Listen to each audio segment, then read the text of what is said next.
Joining us now is Jamal Bowman. He is the new Justice Democrat, and he is challenging Eliot Engel, who's a 30-year incumbent in the House. And Jamal, welcome to the Young Turks. Thank you, Cenk. Thanks for having me. No problem. I love that you're running. There's two reasons why I love that you're running. One is because Eliot Engel has voted for a lot of wars and bills that cause wars. He was against the Iran deal in the first place. So initially, I guess he agreed with Donald Trump. He voted for the Iraq war. He has voted for banking deregulation. So I got no interest in Eliot Engel. And secondly, I'm excited because of you. You created a middle school in New York. It has won awards and placed at the top in New York. So let's start there. And then I want to turn to why you got into politics in the first place. So tell us about your middle school, how you started it, and what it is.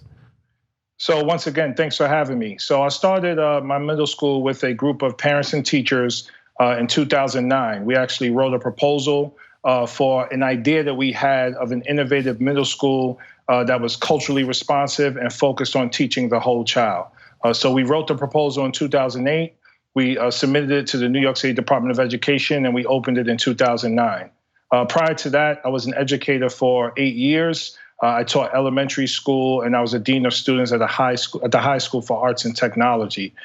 So spending all that time in public education and meeting so many different teachers and parents, and hearing their frustrations about what they wish they could have in a school, led me to pursue school leadership and led me to opening the school in 2009.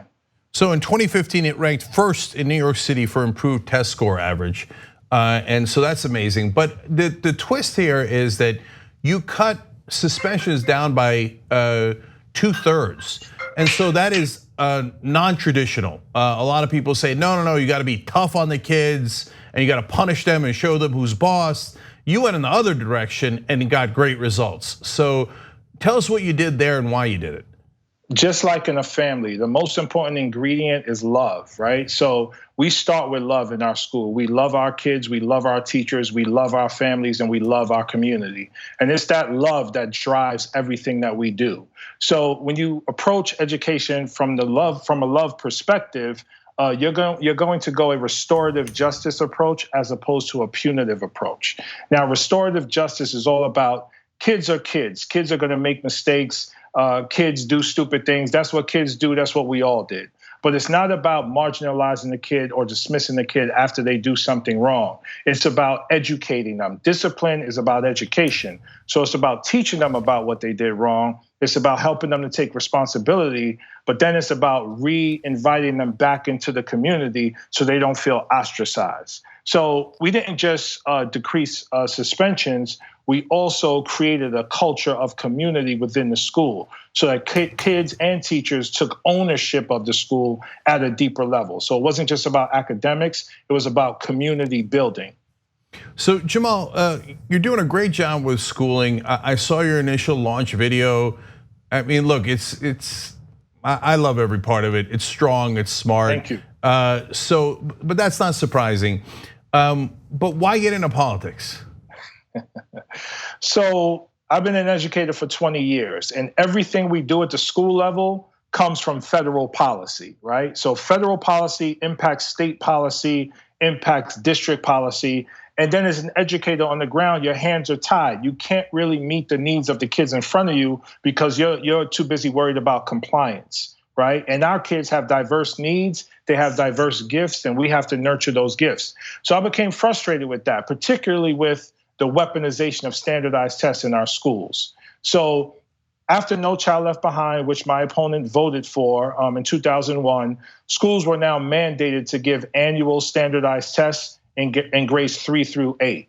So learners develop at different levels, right? So some kids are ready to take a test in 3rd grade, but many kids are not. But with this new policy, they were forced to take the test. And then if they didn't do well on the test, now you have a child feeling that they're not smart, having low self-esteem, and now it's impacting the rest of their schooling.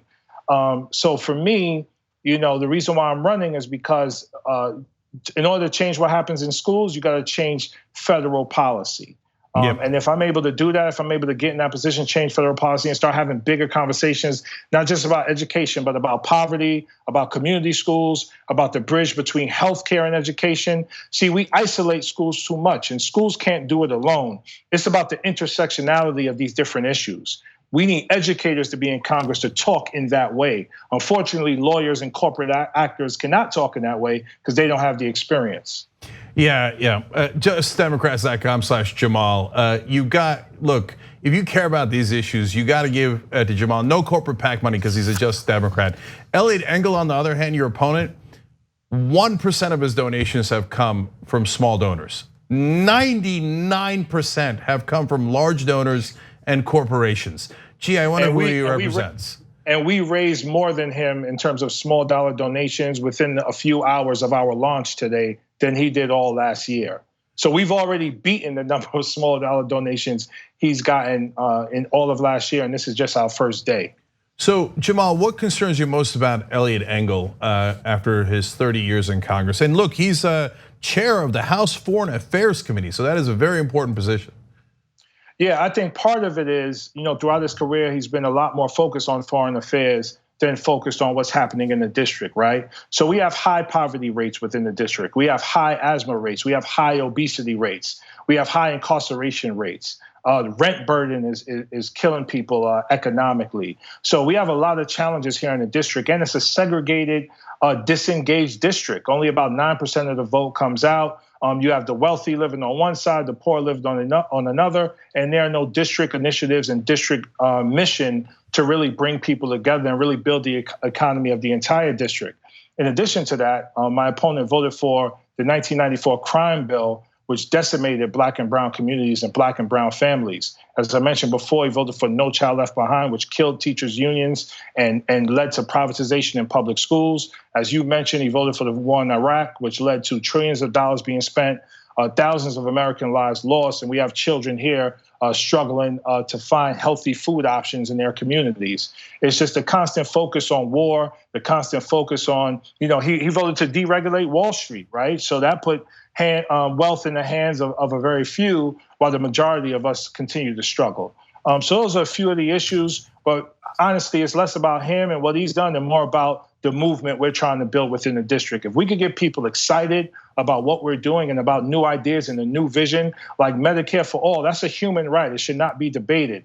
Housing is a human right, should not be debated. Childcare is a human right, should not be debated, especially because it's oppressive policies that got into this place. So we have to now do the reverse, work from the ground up, and take back Congress and take back our country.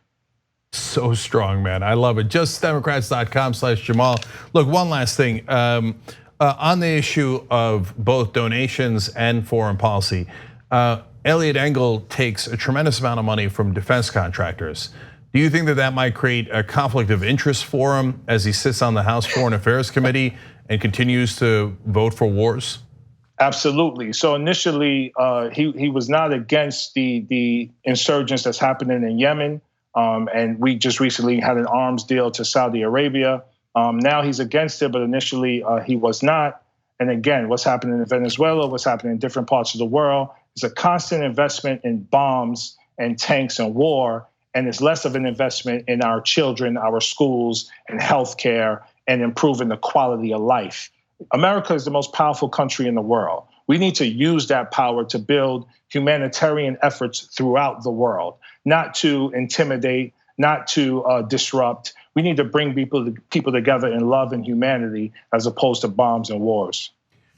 Jamal Bowman brought restorative justice to a school in New York. He's now looking to bring that restorative justice to Congress. Looking forward to it. JustDemocrats.com/Jamal to make that happen. Thank you so much for joining us on the Young Turks. Really appreciate it. Thank you, Cenk. I appreciate it. On the go? Don't worry, we got you covered. You can still listen to TYT at our new podcast network. Find us on Apple Podcasts, the Google Play Store, or at tyt.com/podcast.